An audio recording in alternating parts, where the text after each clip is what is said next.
साई केतन राव जब big boss OTT 3 में थे तब उनकी पर्सनल लाइफ पर भी काफी चर्चा हो रही थी। शो के दौरान पहले पता चला था कि वह अपनी को स्टार रही शिवांगी खेड़ेकर को डेट कर रहे हैं। वहीं फिर फिनाले से पहले कहा गया कि दोनों शादी करने वाले हैं। फिनाले के दौरान दोनों के बीच कुछ प्यारे मोमेंट भी दिखे थे। वहीं शाई की मां ने भी उनके रिश्ते को कबूला था।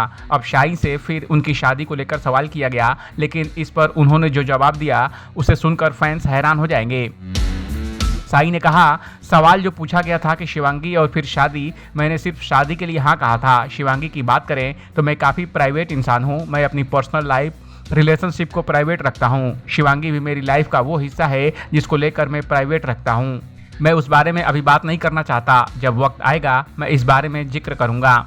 शिवांगी को लेकर साई ने कहा, मैं शिवांगी को पिछले 3-4 साल से जानता हूँ। मेरी लाइफ में कुछ भी होता है तो सबसे पहले उसे ही बताता हूँ। तो उसने मुझे पूछा कि तुम शो में जाओगे तो किससे बात करोगे, तो उसने फिर एक रिंग दी और कहा कि मुझे ऐसे याद करना। सिद्धार्थ कनन ने कई बार साई से शिवांगी का रिश्ता कंफर्म करने को कहा, लेकिन साई बार बार घुमाकर जवाब देते रहे। उन्होंने हाँ तो नहीं किया, लेकिन ना भी नहीं कहा। साई से फिर पूछा गया कि वो सगाई की रिंग है। साई ने कहा कि दोस्ती वाली रिंग है। साई से पूछा गया कि क्या उन पर शादी का प्रेशर है, तो उन्होंने कहा, घर में शादी का प्रेशर है, हो सकता है कि इस साल या अगले साल शादी करूंगा। शाई के इस स्टेटमेंट पर आपका क्या कहना है, कमेंट कर हमें जरूर बताएं। बॉलीवुड और एंटरटेनमेंट की खबरों के लिए देखते रहिए ABP एंटरटेनमेंट।